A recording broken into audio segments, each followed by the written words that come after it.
Grammar के एक और वीडियो में फिर से आपका स्वागत है। इस वीडियो में हम पढ़ेंगे फ्यू और लिटिल के बारे में। पिछले वीडियो में हमने पढ़ा था मच और मैनी के बारे में। मच और मैनी के बारे में हमने देखा था कि किस प्रकार जब हम मच और मैनी का यूज एडजेक्टिव के रूप में करते हैं तो उन शब्दों का यूज कैसे करते हैं। इस वीडियो में हम जैसे मच और मैनी का हम यूज करते हैं किसी सेंटेंस में, उसी प्रकार से फ्यू और लिटिल का भी यूज होता है। फ्यू और लिटिल को मच और मैनी से जो है रिलेट करने की वजह क्या है, तो ये भी मैं आपको बता देता हूँ यहाँ पे। तो फ्यू और लिटिल को मच और मैनी से रिलेट इसलिए यहाँ पे मैं कर रहा हूँ क्योंकि ये जो वर्ड होता है, ये फ्यू जो वर्ड होता है, ये मैनी का अपोजिट होता है, और ये जो लिटिल वर्ड होता है ये मच का अपोजिट होता है। ठीक है, ये आपस में एक दूसरे के अपोजिट होते हैं। तो इस वीडियो में हम सीखेंगे कि फ्यू और लिटिल का यूज हम इंग्लिश में ग्रामेटिकली करेक्ट कैसे कर सकते हैं, कब हम इनका यूज गलत कर रहे होंगे, कब सही कर रहे होंगे। तो ये वीडियो देखने के बाद आप इन शब्दों का यूज बिल्कुल सही करेंगे और कोई भी ग्रामेटिकल एरर आपसे नहीं होगा इन शब्दों का यूज करते इसमें। तो चलिए स्टार्ट करते हैं और आगे बढ़ते हैं। तो सबसे पहले जो फ्यू होता है ये it is an adjective of number. यह एक ऐसा एडजेक्टिव होता है जो नंबर का बोध कराता है। जो हम किसी भी काउंटेबल जो नाउन होता है उसकी संख्या बताने के लिए हम इसको यूज कर सकते हैं। जैसे I have few rupees in my pocket, मेरी पॉकेट में कुछ पैसे हैं। अब यहाँ पे फ्यू के बाद देखिए यहाँ पे रुपीज़ है जो कि एक काउंटेबल नाउन है। तो क्योंकि फ्यू का यूज हम किसी भी नाउन की नंबर बताने के लिए ही कर सकते हैं, तो ये बात यहाँ पे स्पष्ट है कि फ्यू के बाद जो नाउन होगा वो काउंटेबल नाउन होगा, और काउंटेबल नाउन होगा और वो प्लूरल नंबर में होगा। हम सिंगुलर नंबर में जो है फ्यू के बाद नाउन यूज नहीं कर सकते। ठीक है, तो यहाँ पे आपको याद रखना है कि फ्यू जो है इसके बाद आप काउंटेबल नाउन यूज कर सकते हैं, और वो काउंटेबल नाउन भी कैसा होगा, प्लूरल होगा। उसके बाद आते हैं लिटिल पे। It is an adjective of quantity. ये जो वर्ड है लिटिल, ये किसी भी नाउन की क्वांटिटी बताने के लिए यूज करते हैं। तो यहाँ भी ये बात स्पष्ट हो जाती है कि लिटिल का यूज जब हम क्वांटिटी बताने के लिए करते हैं तो क्वांटिटी कैसे नाउन की होगी। क्वांटिटी एक ऐसे नाउन की होगी जिसको हम गिन नहीं सकते हैं। तो जो भी नाउन जिसको हम गिन नहीं सकते हैं वो कैसा होगा, वो अनकाउंटेबल होगा। तो लिटिल के बाद हम जो नाउन यूज करेंगे वो अनकाउंटेबल होगा। तो I have little money in my pocket, तो यहाँ पे जो लिटिल है इसके बाद में मनी है जो कि अनकाउंटेबल है। तो इस तरह से यहाँ पर हमने ये सीखा कि फ्यू के बाद जो हम नाउन यूज करते हैं वो काउंटेबल होता है और वो प्लूरल होता है, और लिटिल के बाद जो नाउन यूज करते हैं वो अनकाउंटेबल होता है। और फ्यू जो है ये एडजेक्टिव ऑफ नंबर होता है, और लिटिल जो है वो एडजेक्टिव ऑफ क्वांटिटी होता है। लेकिन एक चीज़ आपको ध्यान रखनी है यहाँ पे, जो ये लिटिल वर्ड है, ये जो लिटिल वर्ड है, ये little is use to indicate small in size as well as small in quantity. जब हम इसका यूज एडजेक्टिव के रूप में करेंगे, किसी चीज़ की मात्रा को बताने के लिए करेंगे, तो ये वहाँ पर ये जो है क्वांटिटी को शो करेगा। लेकिन हम इसका यूज स्मॉल इन साइज़ के अर्थ में भी करते हैं। ठीक है, यहाँ पर तो इसका use I have little money, तो यहाँ पर तो ये स्मॉल इन क्वांटिटी के अर्थ में हो रहा है कि मेरे पास जो मनी की जो क्वांटिटी है वो कितनी है, वो स्मॉल है। लेकिन हम इसका यूज किसी ऐसे नाउन के लिए भी कर सकते हैं जब हम उसका साइज़ बता रहे हों। जैसे my father brought me a little पप, तो यहाँ पे ये क्वांटिटी नहीं बताई जा रही है, यहाँ पे साइज़ बताया जा रहा है कि मेरे पिताजी मेरे लिए जो एक पप लेकर आए उसकी साइज़ कितनी थी, तो वो छोटा था, यहाँ पर ये बताया जा रहा है। तो ऐसे इसका यूज ऐसे भी होता है सेंटेंस में। लेकिन हम इस वीडियो में जो है इसका यूज डिटर्मिनर के रूप में हम क्वांटिटी को बताने के लिए कैसे करते हैं, ये सब कुछ सीखेंगे। ठीक है, तो इस चीज़ को आपको ध्यान रखना है कि इसका यूज जो है स्मॉल इन साइज़ को बताने के लिए भी, स्मॉल इन साइज़ को इंडिकेट करने के लिए भी किया जाता है। तो यहाँ पे स्मॉल इन साइज़ को इंडिकेट किया जा रहा है इस सेंटेंस में, जबकि दूसरी सेंटेंस में there was a little milk in the bottle for the baby, तो यहाँ पे जो है लिटिल मिल्क अर्थात थोड़ा दूध, तो यहाँ पर जो है इसकी क्वांटिटी को बताया गया है, मिल्क कितना है। तो लिटिल के दो यूज होते हैं, तो इसको यूज करते समय थोड़ा सा केयरफुल रहने की बहुत ज़रूरत है कि आपको पता होना चाहिए कि आप जो है क्वांटिटी को शो करने के लिए कर रहे हैं इसका यूज, क्वांटिटी को बताने के लिए कर रहे हैं, साइज़ को बताने के लिए कर रहे हैं। तो इसका यूज साइज़ को बताने के लिए भी किया जाता है और क्वांटिटी को बताने के लिए भी किया जाता है, लेकिन इस वीडियो में हम क्वांटिटी को बताने के लिए किस प्रकार से इसका यूज़ करेंगे ये सब कुछ हम सीखेंगे।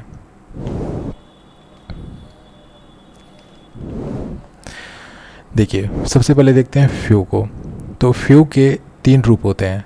फ्यू, आप देख रहे होंगे फ्यू, ए फ्यू और द फ्यू। ठीक है, इसी प्रकार से लिटिल के भी होते हैं तो इन 3 रूप, लिटिल, ए लिटिल और द लिटिल। लेकिन बारी बारी से हम जो है दोनों को डील करेंगे और बिल्कुल इजी तरीके से मैं आपको सिखाऊंगा कि हम इनका यूज़ कैसे करते हैं। तो जो फ्यू होता है, it is a negative adjective, यह एक नेगेटिव एडजेक्टिव होता है, मीन्स ये नेगेटिव मीनिंग देता है। It is used in the sense of not many और नो इनसफिशिएंट। इसका यूज़ कैसे किया जाता है? नॉट मैनी के अर्थ में किया जाता है या इनसफिशिएंट के अर्थ में किया जाता है। अर्थात जिस नाउन से पहले हम इसको लगाते हैं, तो जब भी हम किसी काउंटेबल नाउन से पहले फ्यू को लगाते हैं तो इसका ये मतलब निकलता है कि वो वस्तु, हम ये बता रहे हैं कि वो वस्तु नॉट मैनी अर्थात ज़्यादा नहीं है और सफिशिएंट भी नहीं है। चलिए कुछ एग्जांपल्स देखते हैं। ही मेक्स फ्यू मिस्टेक्स, वह कुछ गलतियाँ करता है, थोड़ी गलतियाँ करता है, कुछ गलतियाँ करता है, हिंदी में तो आप कैसे भी कह लीजिए। लेकिन यहाँ पर इस सेंटेंस में देखिए, मिस्टेक्स एक काउंटेबल नाउन है और प्लूरल है और इससे पहले फ्यू का यूज हुआ है, अकेले फ्यू का यूज हुआ है। तो यहाँ पर फ्यू का क्या अर्थ है? Not many. तो यहाँ पर इस सेंटेंस में फ्यू की जगह आप नॉट मैनी रख के इस सेंटेंस को ऐसे भी बना सकते हैं कि he does not make many mistakes. ठीक है, इसी प्रकार से I have few rupees in my pocket. तो यहाँ पर भी फ्यू के बाद काउंटेबल नाउन है और फ्यू का मतलब भी यहाँ पर नॉट मैनी या इनसफिशिएंट है कि I don't have many rupees in my pocket, अर्थात जो मेरे पॉकेट में जो पैसे हैं वो सफिशिएंट नहीं है। ठीक है, अगर सिंपल शब्दों में मैं आपको समझाने की कोशिश करूं तो आपके पास कोई वस्तु है जिसको हम गिन सकते हैं, लेकिन वो वस्तु आपके काम की नहीं है। मतलब उनकी संख्या, जो वस्तु आपके पास है उनकी संख्या इतनी कम है कि वो आपके लिए यूज़लेस है, तो हम फ्यू का यूज़ करते हैं। जैसे आप जो है बाज़ार गए कोई सामान लेने के लिए और वो सामान आना था 100 रुपीज़ का, ठीक है, लेकिन आपके पास रुपीज़ है 100 से कम। 100 से कम वो सामान नहीं आने वाला, 100 तो कम से कम चाहिए ही चाहिए। कोई वस्तु है आप ख़रीद रहे हैं और वो 100 रुपीज़ की है, 100 रुपीज़ से कम वो आने वाली नहीं है, तो आपके पास है 100 से कम रुपीज़, तो आपके पास जो रुपए हैं वो कितने हैं? वो आपके पास फ्यू रुपीज़ है, क्योंकि आपके पास जो 100 की तो आपको वस्तु लेनी है, लेकिन आपके पास 100 से कम है। आपके पास 90 भी हो सकते हैं, 95 भी हो सकते हैं, 98 भी हो सकते हैं, ठीक है, 80 भी हो सकते हैं, 50 भी, कितने भी हो सकते हैं। लेकिन आप जिस वस्तु को ख़रीदने जा रहे हैं, आपने जो वस्तु लेने की सोची है वो वस्तु तो आप नहीं ले सकते, आपके पास पैसे नहीं है। तो ये जो रुपए हैं आपके पास, ये आपके पास फ्यू रुपीज़ हैं। ठीक है, ऐसा नहीं है कि आपके पास हैं ही नहीं, आपके पास हैं लेकिन वो यूज़लेस हैं, आप उनको यूज़ में नहीं ले सकते हैं किसी पर्पज़ के लिए। तो ऐसे में जो है हम फ्यू यूज़ करते हैं। उसके बाद है ए फ्यू, जहाँ पर जो अकेला जो फ्यू है ये नेगेटिव एडजेक्टिव होता है, वहीं पर ए फ्यू जो होता है वो अफर्मेटिव एडजेक्टिव होता है। और इसका यूज़ किस सेंस में किया जाता है? इसका यूज़ किया जाता है सम और सफिशिएंट के अर्थ में, कि कोई वस्तु है वो आपके पास सम मात्रा में है या सफिशिएंट मात्रा में है, सफिशिएंट संख्या में है, सॉरी मात्रा नहीं संख्या में। तो जैसे he makes a few mistakes, अब यहाँ पे ए फ्यू मिस्टेक्स, तो यहाँ पर ए फ्यू का क्या हो गया? इस सेंटेंस का क्या मतलब हो गया ए फ्यू लगाने से? कि ही मेक्स सम मिस्टेक्स। ठीक है, इसी प्रकार आई have a few rupees in my pocket, तो यहाँ पे ए फ्यू है, तो यहाँ पे इसका अर्थ हो गया I have sufficient rupees in my pocket या I have some rupees in my pocket. जैसे आपकी पॉकेट में है 100 रुपये और आपको सामान लेना है, जैसे 90 का या 95 का सामान लेना है और आपकी पॉकेट में है 90, मान लीजिए 95 का ही सामान लेना है, ठीक है, हम ये मान के चलते हैं कि आपको सामान लेना है 95 रुपीज़ का और आपके पॉकेट में इससे ज़्यादा है, तो आपके पास कितने रुपए हैं? ए फ्यू, ठीक है, मतलब वो सामान खरीदने के लिए सफिशिएंट है। तो इस तरह से ए फ्यू का यूज जो है अफर्मेटिव एडजेक्टिव के रूप में किया जाता है। तो जैसे he makes a few mistakes, इसका मतलब क्या हो गया? He makes some mistakes. I have a few rupees in my pocket, इसका मतलब I have some rupees in my pocket. अर्थात जो वस्तु का जिक्र किया जा रहा है जिस भी चीज़ का, वो सफिशिएंट है किसी पर्पज़ के लिए। यहाँ पर जैसे he makes a few mistakes, अर्थात उसने गलती तो की है, अर्थात गलती की है, वो कोई भी उसके मतलब गलतियों का रिजल्ट निकालने के लिए या उसका बुरा प्रभाव पड़ने के लिए, या जो गलतियां हैं उनकी जो है कि गलतियां उसको इफ़ेक्ट करेंगी उसके कार्य को, तो उसके कार्य को इफ़ेक्ट करने के लिए वो गलतियां सफिशिएंट है। इसी प्रकार आई have a few rupees in my pocket, अर्थात किसी भी पर्पज़ के लिए मेरी पॉकेट में जो रुपए हैं वो सफिशिएंट है। हालांकि कुछ है, सम है, लेकिन सफिशिएंट है। तो हम ये भी कह सकते हैं कि ए फ्यू का अर्थ सम होता है। हम इसकी जगह सम भी यूज़ कर सकते हैं और ए फ्यू भी यूज़ कर सकते हैं, ठीक है। और इसी प्रकार से यहाँ अकेला अगर हम फ्यू यूज़ करना चाहते हैं तो फ्यू का मतलब होता है नॉट मैनी, तो हम यहाँ पे नॉट मैनी भी यूज़ कर सकते हैं। और जो है हाँ, नॉट मैनी ही यूज़ कर सकते हैं, सम तो यूज़ करेंगे नहीं, नॉट मैनी यूज़ कर सकते हैं। तो एक चीज़ और आपने देखी होगी पिछले वीडियो में कि मैनी के बाद हम काउंटेबल नाउन यूज़ करते थे, तो फ्यू के बाद भी हम काउंटेबल नाउन यूज़ करते हैं और वो प्लूरल होता है, इस चीज़ का भी ध्यान रखना है। उसके बाद आता है द फ्यू, ये काफ़ी इंपॉर्टेंट कॉन्सेप्ट है। तो द फ्यू अगर आप यूज़ करेंगे तो इट इम्प्लाइज टू स्टेटमेंट्स। तो ये जो है अकेला, अब अगर आप द फ्यू यूज़ करेंगे तो दो स्टेटमेंट्स को इम्प्लाई करता है। एक स्टेटमेंट नेगेटिव होती है और दूसरी इसके साथ साथ अफर्मेटिव भी होती है। मीन्स द फ्यू के दो मीनिंग निकलेंगे, नेगेटिव भी निकलेगा, अफर्मेटिव भी निकलेगा, ठीक है। It indicates the whole of a particular number, ये किसकी ओर इंडिकेट करता है? एक पर्टिकुलर नंबर है, उस सारे पर्टिकुलर नंबर की ओर इंडिकेट करता है। ये वो नंबर कम भी हो सकता है, कम भी हो। पहली बात तो वो नंबर कम होगा और वो सारे के सारे नंबर की ओर इंडिकेट करेगा ये। जैसे I corrected the few mistakes he had made, इस सेंटेंस को लेते हैं। तो जैसे कि मैंने आपको बताया था कि ये जो द फ्यू है, इससे दो स्टेटमेंट्स जो है इम्प्लाई होती हैं, नेगेटिव और अफर्मेटिव। तो यहाँ पे I corrected the few mistakes he had made, तो यहाँ पे द फ्यू यूज जो है। इससे पहले मैं आपको एक चीज़ और बताना चाहूँगा कि जहाँ पर हम द फ्यू यूज़ करेंगे वो एक जो है उसमें दो क्लोज मिलेंगी। तो एक क्लोज ये हो गई आई करेक्टेड द फ्यू मिस्टेक्स, ठीक है। उसके बाद ही हैड मेड, तो यहाँ पे दैट अंडरस्टूड है। तो एक क्लॉज ये हो गई दैट ही हैड मेड और एक ही आई करेक्टेड द फ्यू मिस्टेक्स।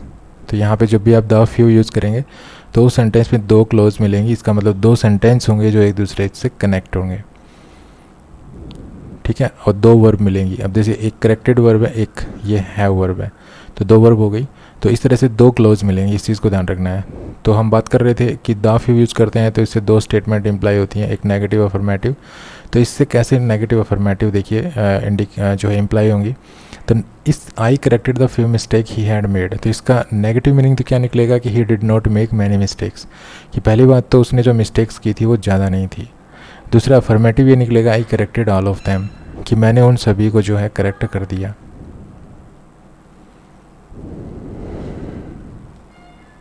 अगला जो एग्जाम्पल है वो है I spend the few rupees that I had in my pocket. तो यहाँ पर भी द फ्यू यूज हुआ है और इसके बाद जो नाउन है वो काउंटेबल है। और द फ्यू यूज हुआ है तो जैसा मैंने आपको बताया था, जिस भी सेंटेंस में हम द फ्यू यूज़ करेंगे तो उसमें दो क्लोज मिलेंगी। तो एक क्लोज है आई स्पेंड द फ्यू, यहाँ पे स्पेंट लगा लेते हैं हम, स्पेंट, ठीक है। तो आई spent the few rupees that I had in my pocket, कि जो रुपए मेरे पास थे मेरी पॉकेट में वो सारे मैंने खर्च कर दिए, इसका मतलब ये है। तो इसके दो अर्थ निकलते हैं। एक तो पहला तो मेरी पॉकेट में ज़्यादा पैसे नहीं थे और जितने भी थे वो मैंने सारे खर्च कर दिए, ठीक है। दो स्टेटमेंट्स निकलेगी इससे, नेगेटिव और अफर्मेटिव। तो नेगेटिव क्या निकलेगी? I did not have many rupees in my pocket, कि मेरे पॉकेट में ज़्यादा रुपए भी नहीं थे। अफर्मेटिव स्टेटमेंट इससे ये इम्प्लाई होगी कि I spent all of them, all of the rupees, ठीक है। तो जैसे हम बच्चों को पढ़ाते हैं, इसमें टीचर बताते हैं ना द फ्यू का मतलब जो कुछ है थोड़ा सा वो सारा। तो इसका यही मतलब है कि पहली चीज़, इससे जहाँ भी आप द फ्यू यूज़ करेंगे वहाँ पर दो जो है मीनिंग निकलेंगे। पहला मीनिंग ये होगा कि वो चीज़ ज़्यादा भी नहीं है, संख्या में वो ज़्यादा नहीं होगी, ठीक है, लेकिन वो जितनी थी वो अपने सारी यूज़ कर ली कहीं ना कहीं, तो ऐसा मीनिंग निकलेगा यहाँ से इससे। तो इस तरह से हम few, a few, the few का यूज़ करते हैं। फ्यू एक नेगेटिव एडजेक्टिव होता है, ए फ्यू अफर्मेटिव एडजेक्टिव होता है, ठीक है। ए फ्यू की जगह आप नॉट मैनी यूज़ कर सकते हैं, और ए फ्यू की जगह आप सम यूज़ कर सकते हैं, और द फ्यू से दोनों जो है मीनिंग निकलेंगे, नेगेटिव भी और अफर्मेटिव भी, ठीक है। इसी प्रकार से फ्यू जो है लिटिल होता है। तो लिटिल को भी देख लेते हैं एक बार यहाँ पे। तो जैसे फ्यू एक अकेला जो फ्यू था बिना किसी आर्टिकल के, वो एक नेगेटिव एडजेक्टिव होता था, तो इसी प्रकार लिटिल जो होता है वो भी एक नेगेटिव एडजेक्टिव होता है। It is used in the sense of not much और इनसफिशिएंट। यहाँ पर इसका अर्थ नॉट मच या इनसफिशिएंट के जो है इन की सेंस में होता है। जैसे I have little money in my pocket. अब लिटिल, क्योंकि लिटिल मात्रा को बताता है, तो जैसे फ्यू के बाद हम काउंटेबल नाउन यूज़ करते थे और वो काउंटेबल नाउन प्लूरल होता था, लिटिल के बाद हम अनकाउंटेबल नाउन यूज़ करते हैं, इस चीज़ का ध्यान रखना है। तो लिटिल के बाद ये मनी है जो कि अनकाउंटेबल है, ठीक है। तो I have little money in my pocket का क्या अर्थ हुआ कि I don't have much money in my pocket, ठीक है, I don't have much money in my pocket. और आप ये भी कह सकते हैं the money in my pocket is insufficient, मतलब जो भी मेरे पास पॉकेट में जो पैसा है वो कैसा है, कितना है, वो इनसफिशिएंट है, ठीक है। मतलब जिस पर्पज़ के लिए मैं इसको यूज़ करना चाहता हूँ उस पर्पज़ के लिए इनसफिशिएंट है, ये ज़्यादा नहीं है ये। तो ऐसे अर्थ में हम लिटिल का यूज़ करते हैं। लिटिल मीन्स थोड़ा, ठीक है, और ये नेगेटिव एडजेक्टिव है, मीन्स मैं इसको किसी काम में नहीं ले सकता। इसी प्रकार है ए लिटिल, यहाँ पे दे नहीं होना चाहिए था, ए लिटिल। ए लिटिल जिस प्रकार से ए फ्यू एक अफर्मेटिव एडजेक्टिव होता है, उसी प्रकार ए लिटिल भी एक अफर्मेटिव एडजेक्टिव होता है, ठीक है। इसका मतलब होता है सम या सफिशिएंट। जैसे I have a little money in my pocket, तो यहाँ पे ए लिटिल का यूज़ हुआ है, तो इसका मतलब है I have some rupees, some money in my pocket, तो यहाँ पे आप ए लिटिल की जगह सम भी यूज़ कर सकते हैं। उसके बाद है द लिटिल। द लिटिल जैसे द फ्यू जो है द फ्यू जो है दो स्टेटमेंट्स को इम्प्लाई करता था, negative as well as affirmative, उसी प्रकार से द लिटिल भी जो है नेगेटिव और अफर्मेटिव दोनों स्टेटमेंट्स को इम्प्लाई करता है, ठीक है। इसका यह भी जो है whole of a particular quantity को इंडिकेट करता है। जैसे I spent the little money that I had in my pocket, तो यहाँ पे द लिटिल यूज हुआ है। तो इसमें देखिए आप दो क्लोज हैं, एक आई स्पेंट द लिटिल मनी और दूसरा that I had in my pocket. दो वर्ब मिलेंगे ऐसे सेंटेंस में, एक स्पेंट हो गई और एक हैड हो गई। तो इस पूरे सेंटेंस का क्या मतलब है कि पहली बात तो ये है कि I did not have much money in my pocket, और दूसरा अफर्मेटिव मीनिंग क्या निकलेगा, I spent all of the money. पहली बात तो जो पैसा था मेरी पॉकेट में वो ज़्यादा नहीं था, फर्स्ट थिंग। दूसरी चीज़ जो है वो क्या निकलेगी, इसका मतलब क्या निकलेगा कि पहली बात तो मेरी पॉकेट में कम पैसा था, और दूसरा अर्थ ये निकलेगा कि मैंने वो सारा, थोड़ा तो था, ठीक है, ज़्यादा नहीं था, थोड़ा था, लेकिन मैंने उसके सारे को यूज़ कर लिया, ठीक है। इस तरह से ये द लिटिल यूज़ होता है। तो फ्यू काउंटेबल नाउन के साथ यूज होता है। फ्यू के जितने भी रूप हैं, few, a few, the few, countable noun से पहले यूज होंगे। Little, a little, the little uncountable noun से पहले यूज होंगे। लिटिल मीन्स अपर्याप्त, फ्यू का मतलब भी है अपर्याप्त। लिटिल, द लिटिल, जो ए लिटिल है या ए फ्यू है, इसका मतलब क्या होता है, पर्याप्त। और द लिटिल या द फ्यू मतलब ज़्यादा भी नहीं है लेकिन वो सारा आपने यूज किया, ये भी अर्थ निकलता है इससे। तो आई होप आपको समझ में आ गया होगा। तो चलिए आगे बढ़ते हैं। Little, a little, few, a few, इनको हम विदाउट नाउन भी यूज़ कर सकते हैं, ठीक है, लेकिन ये हम तब कर सकते हैं जब मीनिंग क्लियर हो। जैसे will you have some more milk, किसी ने आपसे पूछा will you have some more milk, क्या आपको ज़्यादा दूध चाहिए, आप कहते हैं जस्ट ए लिटिल प्लीज़, कि थोड़ा सा। अब यहाँ पे जस्ट ए लिटिल के बाद जो मिल्क है ये अंडरस्टूड है। तो इस तरह से आप जो है ए लिटिल का यूज़ बिना नाउन के कर सकते हैं। आगे है कि ए लिटिल, ए फ्यू को यूज़ आप बी के बाद कभी मत कीजिए। जो बी की फॉर्म होती है, बी की फॉर्म क्या होती है, इज, एम, आर, वॉज, वर, ठीक है। इनके बाद कभी भी जो है आप little, a little, few, a few का यूज़ नहीं करेंगे। जैसे दे हैड लिटिल होप, आप ऐसे नहीं कह सकते कि देयर होप वाज लिटिल, ठीक है, क्योंकि लिटिल का यूज़ यहाँ पे इस सेंटेंस में बी की फॉर्म के बाद हो रहा है, तो इस तरह से आप इसको यूज़ नहीं कर सकते। आप इस सेंटेंस को ऐसे बोल सकते हैं, दे हैड लिटिल होप, लेकिन आप ये नहीं कहेंगे देयर होप वाज लिटिल, तो इट विल बी रॉन्ग। उसके बाद हम बात करते हैं फ्यूअर और लेस और लेसर की। ठीक है, तो जैसे मैंने आपको बताया था कि जो फ्यूअर होता है वो फ्यू की कंपैरेटिव डिग्री होती है, और लेस और लेसर लिटिल की कंपैरेटिव डिग्री होती है। तो जिस प्रकार से लेस, जैसे क्योंकि ये लिटिल की कंपैरेटिव डिग्री होती है लेस, तो लिटिल के साथ हम अनकाउंटेबल नाउन यूज़ करते हैं, तो लेस के साथ भी अनकाउंटेबल नाउन यूज़ करेंगे। ठीक है, तो लेस के बाद हमेशा याद रखिए कि अनकाउंटेबल नाउन का यूज़ किया जाता है। दूसरा, लेस के यूज़ कब किया जाता है? तुलना करने के लिए किया जाता है। तो एग्जांपल है, I have less money than the cleaner, मेरे पास क्लीनर से कम पैसा है, तो लेस मनी किससे? क्लीनर से। तो तुलना करने के लिए यूज़ किया जा रहा है, और लेस के बाद अनकाउंटेबल नाउन यहाँ पे यूज़ किया जा रहा है। उसके बाद है फ्यूअर, क्योंकि फ्यूअर जो है वो फ्यू की कंपैरेटिव डिग्री होती है, तो जैसे फ्यू के बाद हम काउंटेबल नाउन का यूज़ करते हैं, तो फ्यूअर के बाद भी हम जो है काउंटेबल नाउन का ही यूज़ करेंगे। जैसे I have got fewer problems than I use to have, यहाँ पे प्रॉब्लम्स आएगा, तो I have got fewer problems, तो यहाँ पे फ्यूअर है, इसके बाद काउंटेबल नाउन है। ठीक है, यहाँ भी तुलना की जा रही है कि I have got fewer problem than I use to have, कि पहले जो प्रॉब्लम मेरे पास होती थी उससे भी कम है अब मेरे पास प्रॉब्लम्स। ठीक है, तो पहले में और अब में तुलना हो रही है। उसके बाद जो आपको एक जो चीज़ याद रखनी है और इसके बारे में इंपॉर्टेंट वो ये कि लेस जो है वो कंपैरेटिव ऑफ लिटिल का है, मतलब लिटिल का कंपैरेटिव है, और लेसर जो है वो भी लिटिल का ही कंपैरेटिव है। ठीक है, ये जो लेस है ये भी लिटिल का कंपैरेटिव है, लेसर है वो भी लिटिल का कंपैरेटिव है।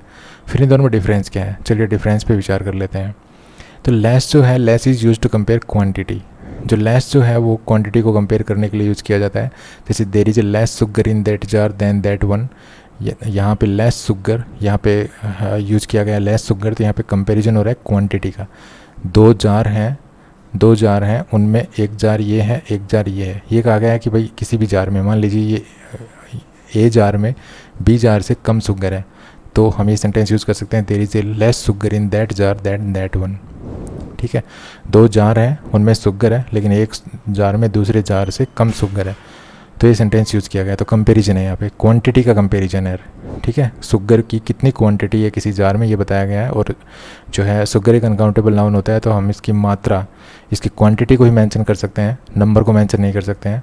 तो शुगर की क्वांटिटी को यहाँ पे जो है कंपेयर किया गया है। आगे I have less money today than I use to often have, भाई जो है आज मेरे पास जितना पैसा मेरे पास अक्सर हुआ करता था उससे कम है, तो यहाँ पे कंपैरिजन हुआ है। किसका कंपैरिजन हुआ है? मनी की क्वांटिटी का। तो यहाँ पे मनी अनकाउंटेबल नाउन है, तो कंपैरिजन हुआ है क्वांटिटी का, तो यहाँ पे लेस यूज़ हुआ है। We will return less than an hour, हम 1 घंटे से भी कम समय में लौट आएंगे। अब यहाँ पे लेस दैन एन आवर, तो यहाँ पे भी जो है कंपैरिजन हुआ है कि भाई 1 घंटे से कम में, तो यहाँ पे भी जो है लेस का यूज हुआ है। और जब भी आप देन यूज़ करें, ठीक है, देन यूज़ करें, तो अब ये आगे हम पढ़ेंगे लेस देन का यूज़ हम कर सकते हैं, तो कैसे करते हैं। तो इस सेंटेंस को चाहिए आप अभी रहने दीजिए, हम आगे जो वीडियो, आगे जो सेंटेंस जाएंगे, आगे का जो वीडियो होगा उसमें इस चीज़ को क्लियर कर लेंगे। ठीक है, ये सेंटेंस आप अभी थोड़े रहने दीजिए, इन सेंटेंस को आप ध्यान दीजिए इसके लिए। तो less is use to compare quantity, less को हम क्वांटिटी को कंपेयर करने के लिए करते हैं, जैसे कि इन दोनों एग्जाम्पल्स में मैंने आपको बताया है। फिर लेसर क्या होता है? Lesser is use to compare quality, lesser का यूज जो है वो क्वालिटी को कंपेयर करने के लिए किया जाता है। और लेसर का मतलब होता है कम महत्वपूर्ण, अर्थात कोई व्यक्ति है उसमें कोई क्वालिटी है और वो क्वालिटी किसी दूसरे व्यक्ति की तुलना में कम है। ठीक है, तो ये क्वालिटी को कंपेयर करने के लिए किया जाता है ये यूज लेसर। जैसे Jimmy Carter was a man of great integrity but he was a lesser leader than many other American president. तो यहाँ पर जो इस जिमी कार्टर की जो है क्वालिटी को जो है कंपेयर किया गया है दूसरे जो अमेरिकन प्रेसिडेंट्स थे उनकी तुलना में। ठीक है, हालांकि ये एक ग्रेट इंटीग्रिटी थे, लेकिन दूसरे जो अमेरिकन प्रेसिडेंट्स थे उनकी तुलना में, उनकी बजाय जो है ये एक लेसर लीडर थे। लेसर लीडर का मतलब ये है कि इनमें जो क्वालिटी थी वो उनकी बजाय कैसी थी? कम थी। तो इस तरह से लेस का यूज हम करते हैं क्वांटिटी को कंपेयर करने के लिए, लेसर का यूज करते हैं क्वालिटी को कंपेयर करने के लिए। उसके बाद less means not as much और fewer means not as many. ठीक है। आप नॉट एज मच भी यूज़ कर सकते हैं लेस की जगह, और आप नॉट एज मच की जगह आप लेस को भी यूज़ कर सकते हैं। इसी प्रकार से फ्यूअर का मतलब होता है नॉट एज मैनी। आप इनको एक दूसरे की जगह यूज़ कर सकते हैं। जैसे एग्जांपल देखिए, my new bike does not have as much petrol as my old one. तो यहाँ पे does not have as much, देखिए ठीक है, नॉट एज मच यूज हुआ है ना, यहाँ पे नॉट एज मच यूज हुआ है, तो यहाँ पे हम क्या यूज़ कर सकते हैं, लेस। तो इसी प्रकार इस सेंटेंस को हम ऐसे भी लिख सकते हैं, my bike has less petrol than my old one. तो यहाँ पे लेस, ठीक है। तो लेस का मतलब क्या है, नॉट एज मच। और फ्यूअर का मतलब होता है नॉट एज मैनी। तो यहाँ पे देखिए, today I have not as many friends as I use to have in my childhood. तो यहाँ पे नॉट एज मैनी यूज हुआ है, तो इसकी जगह हम क्या यूज़ कर सकते हैं, फ्यूअर। तो today I have fewer friends than I use to have in my childhood, यहाँ पे फ्यूअर इसकी जगह रिप्लेस कर दिया गया है। तो इस तरह से लेस को आप इस तरह से समझ सकते हैं कि लेस का जो मतलब होता है नॉट एज मच होता है। आप नॉट एज मच की जगह लेस यूज़ कर सकते हैं, और लेस की जगह नॉट एज मच, और फ्यूअर की जगह नॉट एज मैनी यूज़ कर सकते हैं, और नॉट एज मैनी की जगह फ्यूअर यूज़ कर सकते हैं।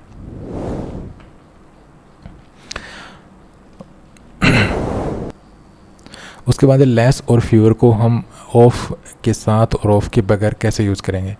तो बिफोर अनदर डिटर्मिनर, अगर हम कोई डिटर्मिनर यूज़ कर रहे हैं, कोई आर्टिकल है वो डिटर्मिनर, या कोई पॉजिटिव वर्ड है, या कोई प्रोनाउन है, तो वी यूज लेस ऑफ या फ्यूअर ऑफ, ठीक है।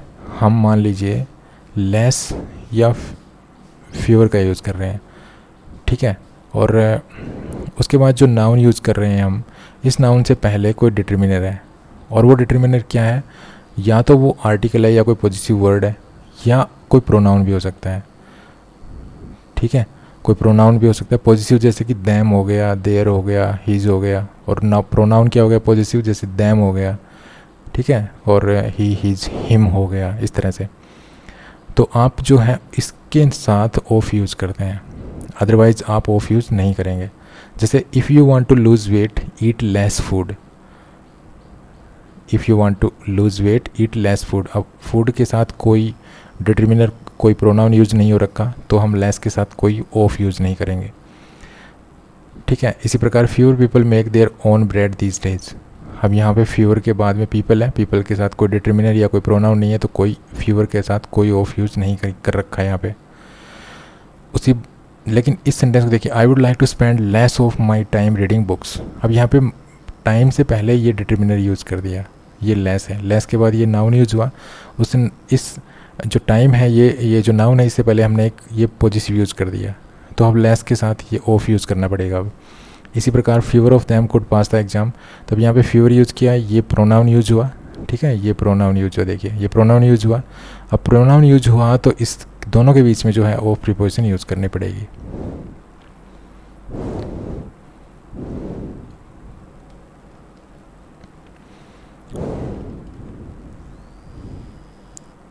उसके बाद अगर लेस देन के बाद कोई नाउन फ्रेज है, तो वो अमाउंट को इंडिकेट करेगी। लेकिन फ्यूअर देन के बाद अगर कोई नाउन फ्रेज है, तो वो एक ग्रुप ऑफ पीपल या एक ग्रुप ऑफ थिंग्स को इंडिकेट करेगी। जैसे I use to earn less than 40,000 a month when I started working in this company. अब यहाँ पे देखिए, लेस देन के बाद ये नाउन फ्रेज है 40,000 ए मंथ, तो यहाँ पे ये अमाउंट को इंडिकेट किया जा रहा है। लेकिन फ्यूअर देन के बाद देखिए नाउन फ्रेज है 20 स्टूडेंट्स। अब यहाँ पे एक ग्रुप ऑफ स्टूडेंट्स को इंडिकेट किया जा रहा है, ग्रुप ऑफ पीपल है यहाँ पे। तो लेस देन के बाद अगर कोई नाउन फ्रेज है तो वो किसी अमाउंट को इंडिकेट करेगी। फ्यूअर देन के बाद अगर कोई नाउन फ्रेज है तो वो एक ग्रुप ऑफ पीपल या एक ग्रुप ऑफ थिंग को इंडिकेट करेगी। उसके बाद है अगर आप किसी डिस्टेंस के बारे में बात कर रहे हैं या किसी सम ऑफ मनी के बारे में बात कर रहे हैं, तो हम लेस देन यूज़ करते हैं, फ्यूअर देन यूज़ नहीं करेंगे। फिर सुन लीजिए, अगर आप किसी डिस्टेंस को के बारे में बात कर रहे हैं या किसी सम ऑफ मनी के बारे में बात कर रहे हैं, तो हम लेस देन यूज़ करते हैं, फ्यूअर देन यूज़ नहीं करेंगे।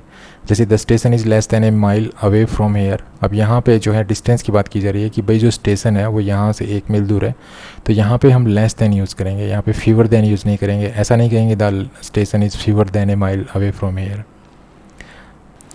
आगे हैं हम इस चीज़ को इंडिकेट करने के लिए कि कोई नंबर है, कोई संख्या है, वो आश्चर्यजनक रूप से बहुत ज़्यादा लार्ज है, तो इस चीज़ को एम्फेसाइज करने के लिए हम नो लेस देन भी यूज़ कर सकते हैं और नो फ्यूअर देन भी यूज़ कर सकते हैं।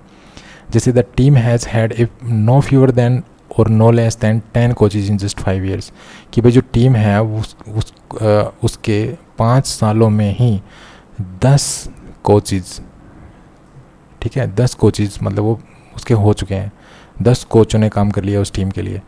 तो ऐसा तो एक हैरान कर देने वाला नंबर है ये भाई, 5 साल में 10 कोच बदल लिए एक टीम के। तो इस चीज़ को एम्फेसाइज करने के लिए हम यहाँ पे देखिए नो फीवर देन भी यूज़ कर सकते हैं और नो लेस देन भी यूज़ कर सकते हैं, ठीक है। यहाँ पे आप दोनों यूज़ नहीं करेंगे, या तो नो फीवर देन, या तो आप कहेंगे the team has had no fewer than 10 coaches in just 5 years, या आप कह सकते हैं the team has had no less than 10 coaches in just 5 years. उसके बाद with percentages, period of times and qualities we prefer no less than. अगर आप किसी परसेंटेज के बारे में बता रहे हैं, पीरियड ऑफ टाइम के बारे में, क्वालिटीज़ के बारे में बता रहे हैं, तो हम नो लेस दैन यूज़ करते हैं। जैसे profits have increased by no less than, यहाँ पे 20% कर लेते हैं, 20%, ये रह गया था यहाँ पे, तो 20%, यहाँ पे टाइप नहीं हो रखा तो यहाँ पे 20% है, ठीक है। ये सेंटेंस ऐसे है, profits have increased by no less than 20% this year. तो हम यहाँ पे परसेंटेज की बात हो रही है तो हम यहाँ पे नो लेस देन यूज़ करेंगे, ठीक है, फीवर देन यूज़ यहाँ पे नहीं करेंगे। उसके बाद बात आती है लिस्ट की, ठीक है, तो हम लिस्ट को भी देख लेते हैं। तो लिस्ट क्या होता है, लिस्ट लिटिल का सुपरलेटिव होता है पहली बात तो, उसके बाद मोस्ट का अपोजिट होता है, उसके बाद अनकाउंटेबल नाउन से पहले यूज होता है ये जो लिस्ट है, ठीक है। लिस्ट क्या है, लिस्ट लिटिल का सुपरलेटिव होता है, मोस्ट का अपोजिट होता है और अनकाउंटेबल नाउन से पहले इसको हम यूज़ करते हैं। मतलब लिस्ट के बाद जो नाउन होगा वो कैसा होगा, अनकाउंटेबल होगा। अनकाउंटेबल का मतलब है वो नाउन होगा जिसको हम काउंट नहीं कर सकते हैं, जिसको हम गिन नहीं सकते हैं। जैसे I am doing the least work in the office these days. अब यहाँ पे वर्क को हम गिन तो सकते नहीं है, तो यहाँ पे द लीस्ट वर्ड यूज हुआ है, ठीक है, अनकाउंटेबल नाउन है। और ये लिटिल का सुपरलेटिव होता है, मतलब इससे कम कुछ हो ही नहीं सकता, हम ये यहाँ पे बताना चाहते हैं। उसके बाद it can be used without the noun if the meaning is clear. इसको भी हम अगर मीनिंग क्लियर है तो बिना नाउन के यूज़ कर सकते हैं। जैसे Sohan earns the most money in the family. Sohan है वो परिवार में सबसे ज़्यादा पैसे कमाता है, but Mohan earns the least, ठीक है। अब यहाँ द लीस्ट के बाद जो मनी है वो अंडरस्टूड है कि वो लीस्ट मनी कमाता है, तो यहाँ पे हम इसको ड्रॉप कर सकते हैं, हम इस नाउन को यूज़ ना भी करें तो चलेगा, क्योंकि यहाँ पे मीनिंग ऑलरेडी क्लियर है। अगर हम मनी ना लिखें तो भी मीनिंग क्लियर है। उसके बाद it can be used before plural abstract noun to mean the smallest of. हम इसको द स्मॉलेस्ट ऑफ के अर्थ में हम इसको एब्स्ट्रैक्ट प्लूरल नाउन से पहले भी यूज़ करते हैं, मतलब एब्स्ट्रैक्ट नाउन होगा और उसको हम प्लूरल बनाएंगे तभी यूज़ कर सकते हैं। जैसे अगर आप से पूछे कोई what will your mother think, तुम्हारी माँ क्या सोचेगी, आपका आंसर होगा that is the least of my worries. तो लीस्ट ये वर्ड यूज हुआ है और यहाँ पे ये एब्स्ट्रैक्ट नाउन है, ठीक है, और ये प्लूरल में लिख दिया गया है। देखिए वरी जो होता है वो एब्स्ट्रैक्ट नाउन होता है, चिंता, लेकिन हमने इसको प्लूरल बनाया, ठीक है। और फिर क्योंकि इससे पहले एक पॉजिटिव है तो हमने इसके साथ हम ऑफ भी लगाएंगे, इससे हम बार बार पढ़ते आ रहे हैं शुरू से ही। उसके बाद लिस्ट के बाद सिंगुलर एब्स्ट्रैक्ट नाउन का यूज़ करते हैं हम एट ऑल के अर्थ में। एट ऑल का मतलब होता है तनिक भी। जैसे व्हाट इज़ द टाइम, आपसे पूछे व्हाट इज़ द टाइम, आपने पूछा, जवाब मिला आई have not goat the least idea. तब यहाँ पे जो है द लीस्ट वर्ड यूज हुआ है यहाँ पे, क्योंकि सुपरलेटिव है तो हमें जो है द तो यूज़ करना ही पड़ेगा। तो एक चीज़ मैं आपको ये बताना भूल गया कि जो क्योंकि सुपरलेटिव है तो इसके साथ हमें द आर्टिकल भी यूज़ करना पड़ेगा, ठीक है। तो I have not goat the least idea, तो यहाँ पे एब्स्ट्रैक्ट नाउन है और द लीस्ट के बाद एब्स्ट्रैक्ट नाउन है, तो इसका मतलब होता है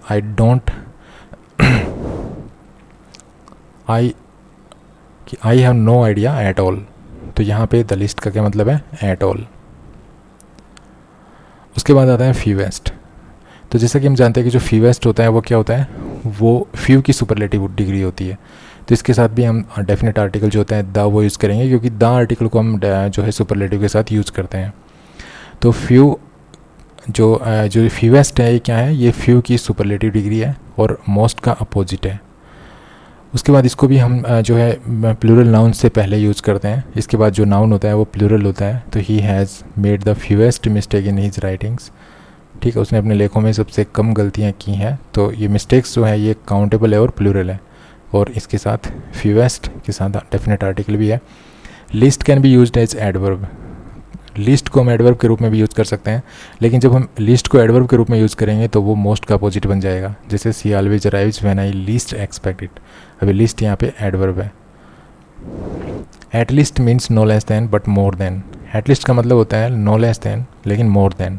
जैसे he visit his grandmother at least 5 times a week. तो मतलब वो एटलीस्ट यूज हुआ है यहाँ पे, एटलीस्ट 5 टाइम्स ए वीक। तो इसका मतलब है कि 5 बार से वो कम जो है विजिट नहीं करता अपनी दादी माँ की, हालांकि मोर देन 5 टाइम्स करता है। इसका ये अर्थ निकलेगा। उसके बाद it can be use to suggest the one thing is it is use to suggest that one thing is certain, कि एक चीज़ तो सर्टेन है, निश्चित है, and all right even if everything else is unsatisfactory. ठीक है, मतलब यहाँ पे ये एटलीस्ट का यूज हम किस चीज़ को सजेस्ट करने के लिए करते हैं कि भाई हर चीज़ अनसेटिस्फैक्ट्री थी, कोई ऐसी सिचुएशन थी जहाँ पे हर चीज़ अनसेटिस्फैक्ट्री थी लेकिन एक चीज़ सर्टेन थी और वो ऑल राइट, अर्थात वो सही थी, हमारे फ़ायदे की थी। जैसे we lost everything in the fire, हमने फायर में हर चीज़ खो दी, but at least nobody was hurt, लेकिन कम से कम किसी को कोई नुकसान नहीं हुआ। भाई हमने फायर में, आग में हर चीज़ तो गंवा दी लेकिन किसी को चोट नहीं लगी आग में। तो ये चीज़ कम से कम एक, देखिए ये अनसेटिस्फैक्ट्री था, यहाँ तक आग का होना तो अनसेटिस्फैक्ट्री था, लेकिन एटलीस्ट के द्वारा इस चीज़ को सजेस्ट किया गया है कि भाई कोई हर्ट नहीं हुआ। और ये चीज़ कैसी थी, ये सर्टेन थी और ये सही थी, हमारे फ़ायदे की थी, ऑल राइट थी। Not in the list means not at all. अगर आप कहीं not in the list use करते हैं तो उसका मतलब होगा नॉट एट ऑल। जैसे I was not in the least upset by his bad temper. तो इस तरह से यहाँ पे नॉट इन द लिस्ट का यूज़ किस तरह से हुआ है, नॉट एट ऑल, कि मैं बिल्कुल भी मतलब उसके बुरे टेम्पर से, उसके बुरे स्वभाव से बिल्कुल भी अपसेट नहीं था। तो इस तरह से हम जो है फ्यू के हमने यूज़ देखे। इस वीडियो में इतना ही। अगर वीडियो अच्छा लगा तो प्लीज़ को लाइक कीजिए, शेयर कीजिए और चैनल को सब्सक्राइब करना ना भूलें। Thanks for watching this video. अगले वीडियो में इसी प्रकार किसी कोई अच्छा सा टॉपिक लेकर मैं फिर हाजिर होऊंगा। तब तक के लिए बाय, हैप्पी लर्निंग।